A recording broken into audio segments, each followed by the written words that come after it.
Have you ever asked yourself why certain rules exist? Rules that feel stitched together not by logic, but by fear.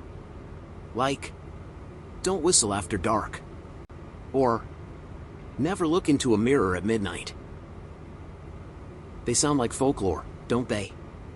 The kind of stuff your grandmother whispered to you while locking the doors and pulling the curtains tight. But what if one of those rules wasn't just superstition? What if one of those rules was the only thing standing between you and something you were never meant to hear? Don't answer the second phone after midnight. That was the exact line printed in bold, underlined red ink on the rules sheet I was handed my first night working at a backwoods radio station. And the worst part? I still don't know who or what was going to be on the other end of that call. I was 26 years old, broke, heartbroken, and running from the shattered mess of a life I'd tried to build in Seattle. My engagement had crumbled like wet drywall. So I did what cowards do. I vanished. Drove for hours until I landed in a nowhere town with a name no one remembers. Granger Hollow. It had one gas station, a sad little diner where everyone stopped talking the moment you walked in, and a forest that felt like it was always watching. The only light at night blinked red at the edge of Main Street, as if warning you not to go any farther. That's where I found WZRP 104.6, a forgotten radio station squatting on a lonely hill, 7 miles outside town. It looked like it had been built during the Cold War and never updated. Rust clung to the frame like scaps. 2 rooms, a flickering hallway, and the smell of old coffee that had soaked into the walls. They paid in cash. No taxes, no paperwork, no names. Which was perfect. Because I didn't want to be found. The guy training me, Darren, looked like he had survived the station, but just barely. His skin was sallow, teeth the color of old ivory. Every few minutes, his eyes would flick to the clock like he was counting down a bomb. As he left, he handed me one piece of paper. No contract. No instructions. Just rules. WZRP Nightshift rules. Read carefully. Lock both doors by 11:45 p.m. sharp. No exceptions. Don't let anyone in. Even if they say they work here. Only play the tapes labeled OK in red. Don't answer the second phone after midnight. If the on-air light turns blue, go to the basement immediately and stay there. If you hear breathing from the transmitter room, turn off the hallway lights and wait. Don't leave before 6 a.m., even if your replacement shows up early. I chuckled. It had to be a prank, right? Some kind of hazing ritual. Darren pulled on all the newbies. But when I looked up, Darren wasn't smiling. His eyes were dead serious. Hollow. Follow the rules, he rasped, or you won't last a week. I should have walked out right then. But I was broke, exhausted, and honestly, I just wanted to be left alone. Peace and quiet. That's all I wanted. That first night was eerie, but not unbearable. I played dusty rock tapes, read out weather updates for towns that probably didn't even exist anymore, and tried not to think about the rules. The air smelled faintly of mildew and scorched wires. A hint of something older underneath, like dead things kept in a jar. Still, the real chill came every time I passed the transmitter room. The door was always closed, but I could swear I felt a breeze leaking out from under it. Cold, like standing in front of an open grave. At exactly 11:45, I locked both doors. First rule checked. Then, at 12:07 a.m., the second phone rang. There were 2 phones on the desk. One was beige, plastic, ugly, probably from Walmart. The other? Jet black. Rotary dial. Heavy as sin. It looked like it had once sat on a military desk during DEFCON 1. And that was the one ringing. No caller ID. No reason. Just that slow, old-fashioned ring that hit something deep in your spine. Like the sound didn't belong in the world anymore. I froze. 7 times, it rang. 7 times, I sat there, trying not to breathe. Then, it stopped. I exhaled like I'd just surfaced from deep water. I had no idea I'd been holding my breath that long. But I hadn't answered. That was the rule. And for now, I was safe. The next few nights felt off, but manageable. Occasionally, I'd hear static from rooms that weren't broadcasting. I started catching glimpses of movement in the glass reflection, just out of sync with my own. But nothing ever came of it. I told myself it was sleep deprivation, or nerves, or loneliness. But then came night 6. And that was the night when the air changed. When the rules stopped feeling like folklore, and started feeling like a warning. Some nights pretend to be normal, right up, until they turn on you. That evening started the way the last few had. Quiet, still, and lying to me. I brought the same scratched thermos, full of burnt gas station coffee. Locked up at 11:45 p.m. sharp, just like the first rule demanded. The place creaked like old bones as I walked the halls, flipping through a stack of tapes with fading labels. Most were garbage. But I found one marked OK, red. The kind I was allowed to play. So, I slid it in. Felt safe. Almost bored. Almost. At exactly 12:02, the black phone rang again. But this time, I didn't jump. Didn't flinch. Didn't breathe. Just stared. By now, the rotary phone's ring had become part of the landscape. Like thunder that never brings rain. It rang 7 times, slow and deliberate. Then, as expected, it died. I turned back to my notes, tried to focus on the music levels, my voice lines, the time check. That's when the air changed. At 12:04, the on-air light turned blue. And just like that, I wasn't bored anymore. My entire body locked up. The hair on my arms stood straight. My mouth went dry, like I'd swallowed dust. Blue light. That was on the list. I remembered the rule. If the on-air light turns blue, go to the basement immediately, and stay there. Only problem? No one ever showed me where the damn basement was. Panic doesn't hit all at once. It trickles in, first the heartbeat, then the trembling hands, then the voice in your head, screaming. Move! I shot out of the booth, hallway lights flickering above me, like they couldn't make up their minds. I started yanking doors open. One led to a supply closet full of empty tape boxes and dead spiders. Another opened to a restroom, so small it barely deserved the name. All the while, that blue light pulsed behind me, steady and unnatural. Not LED, not halogen. More like moonlight if the moon hated you. But this blue light brought a vibration, deep and angry, like the ceiling was holding back a growl.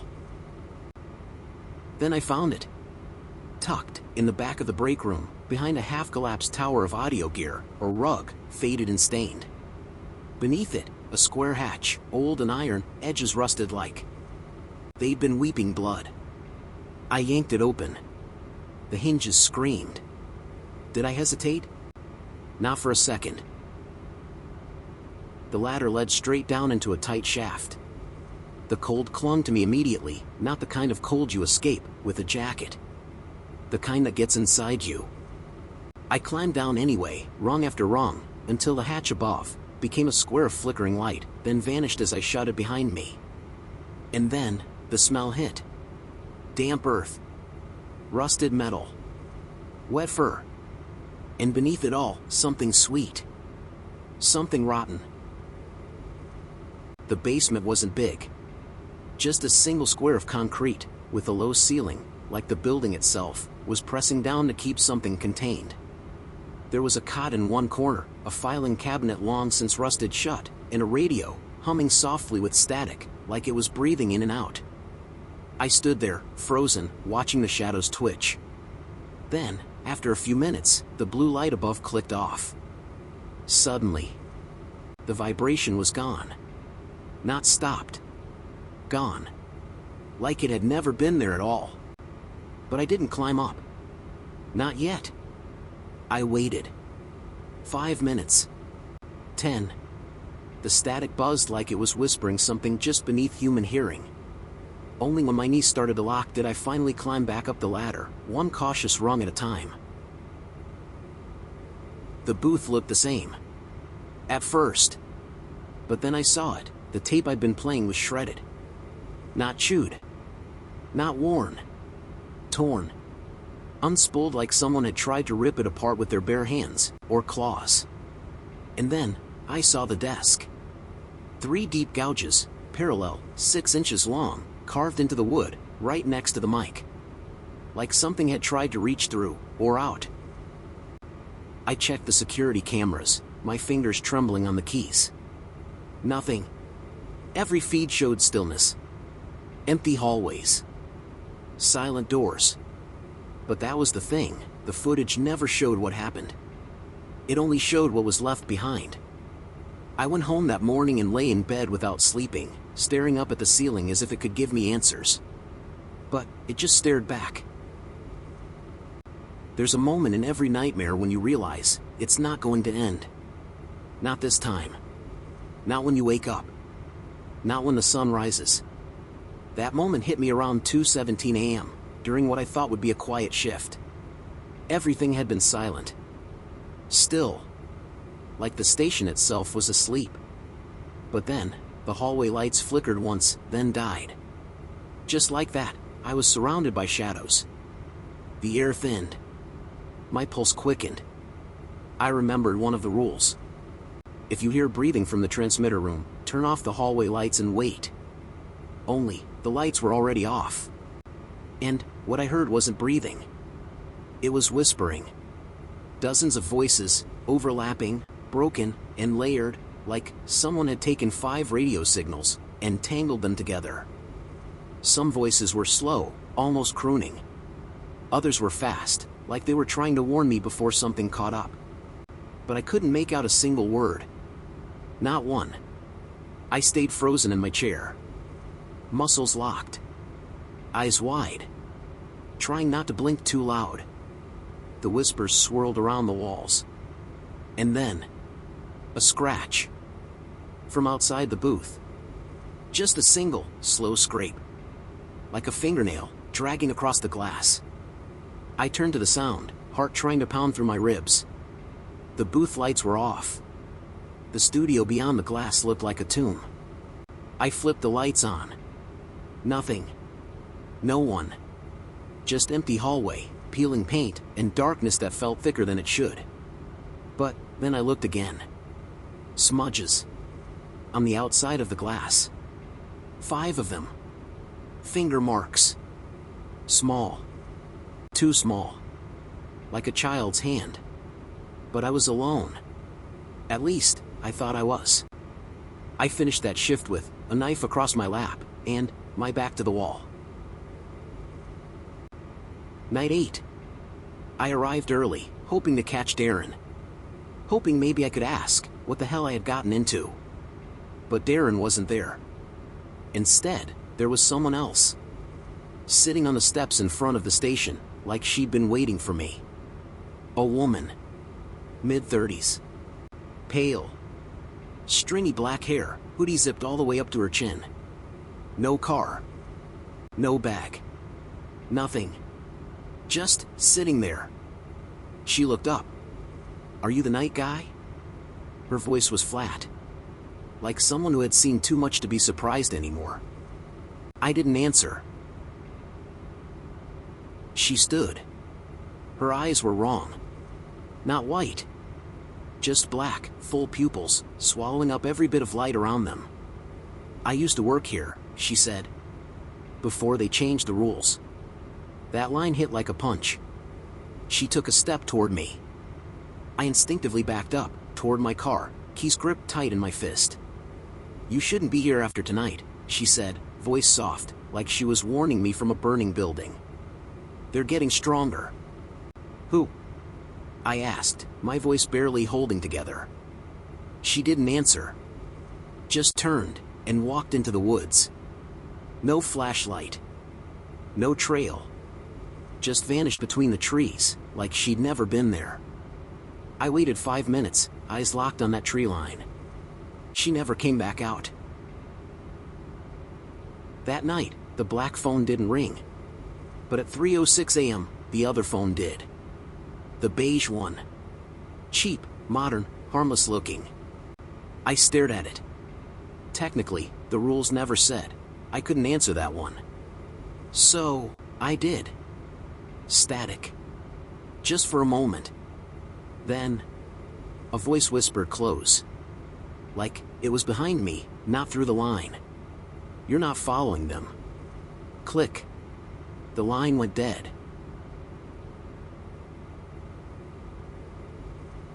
I dropped the phone, like it was on fire, and stared at the rules sheet pinned to the wall. Read it once. Twice. Looking for anything I missed. And that's when I saw it.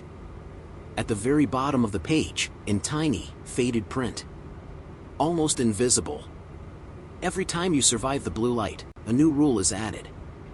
You must find it before your next shift. What? I flipped the paper over. Nothing. Held it to the lamp, watched the light bleed through the sheet, and there it was. Faint red ink, hidden behind the typed text. Smudged, but legible. I rubbed my thumb over the words, and they rose like bruises. Rule 8. Never say your real name on air. It hears names. It remembers. That's when I realized. The rules weren't just keeping things out. They were keeping me from being seen. From being heard. Because something, somewhere inside this station, was always listening. I broke the 8th rule. Not on purpose. Not loudly. Just once. But it was enough. And when I heard my own name whispered back to me, from inside the transmitter room, I knew. There's no hiding anymore.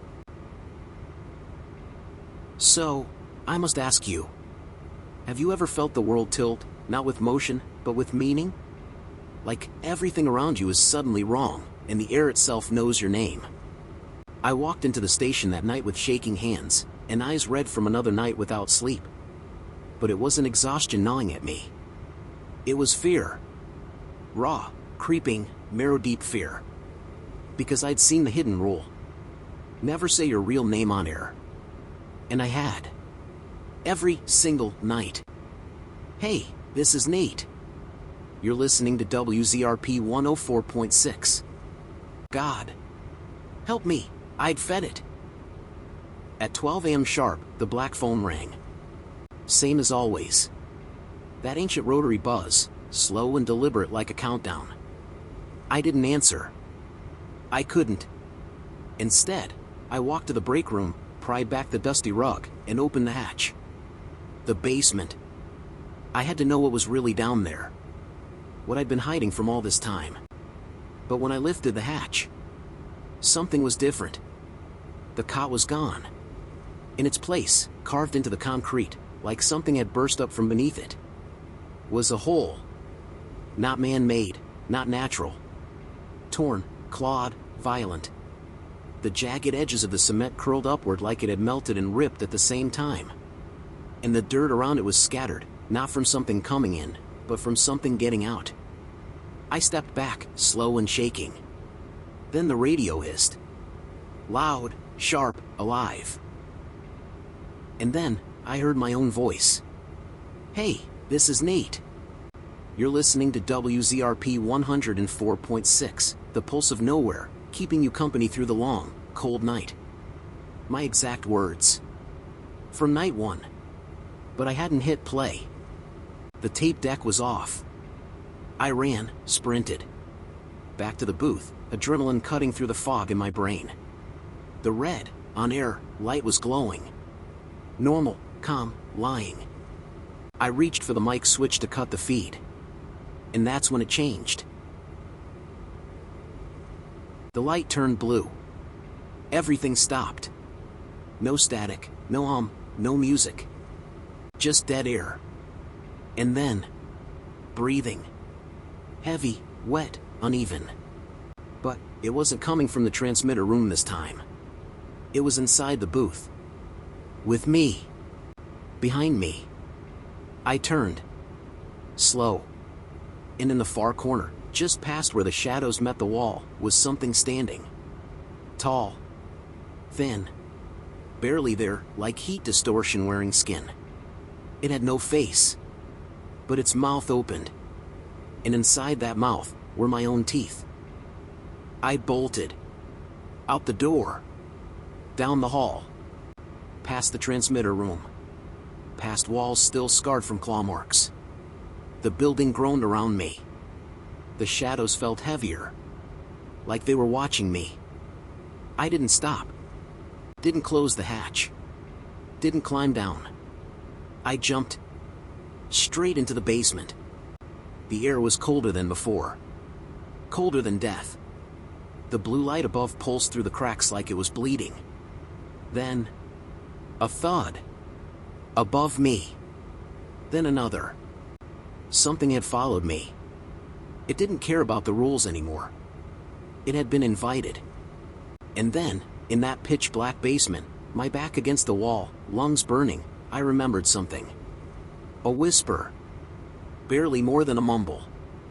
Something Darren had said to me my first night. They only get in if you break 3 rules. 3. I counted. I said my name on air. I didn't find the new rule in time. I answered the beige phone. 3. Not just mistakes, keys. Each rule wasn't just a warning. They were locks. And every one I broke turned the key the wrong way. Now the lock was undone. Now the door was open. And something had stepped through. The rules weren't just there to protect me. They were there to contain it. And now, it knew my name. I don't remember climbing out of the basement. I don't remember the stairs, the hatch, the door. All I know is, I woke up in my car. Half in a ditch. Parked sideways on the gravel road that led up to the station. The windshield was cracked. The radio was dead. My hands were covered in blood. Not mine. I stumbled out, lungs aching, head full of static. Looked up toward the hill. WZRP 104.6 was gone. Nothing but a scorched black skeleton silhouetted against the dawn. The tower was a twisted metal husk.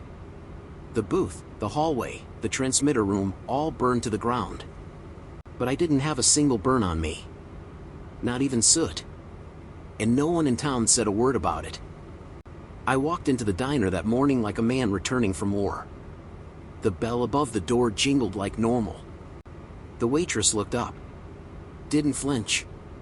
Didn't gasp. Just said, "You lasted longer than the last guy." No questions. No sympathy. No disbelief. Just acknowledgement. Like I'd completed a shift someone else had abandoned years ago. I didn't respond. Didn't sit down. Didn't order coffee. Just turned and left. That afternoon, I packed what little I had and left Idaho behind without a single goodbye. Didn't even leave a note. But I took something with me. The rules. I don't know why. I couldn't bring myself to throw them away. Even after the station was ash, even after the nightmare ended, or pretended to, I kept that single sheet of paper. Folded, worn, still faintly warm, somehow. I tucked it into my glove compartment. Sometimes I check it. Make sure it's real. That I didn't make it all up. 8 rules. Still printed in the same weird, off-kilter type. Still signed by no one. But this morning, when I checked it again, there were 9. Same faint red ink. Same pressure like it had been scrawled in a hurry, in fear. A new rule. One I'd never seen before. Rule 9. If you ever leave, never talk about the station out loud. It still listens. It still remembers. I stared at it for a long time. Mouth dry, hands trembling. I hadn't said anything. Not out loud. Just typed. Just written. That's different, right? Right? I'm not saying this out loud. You're just hearing it. That's different. It has to be. Because if it isn't, if that counts, then something is already listening. If you've made it this far, you're a legend. If you're loving the story, hit subscribe. It helps the channel grow and lets me bring you even more awesome stories. Your support means everything.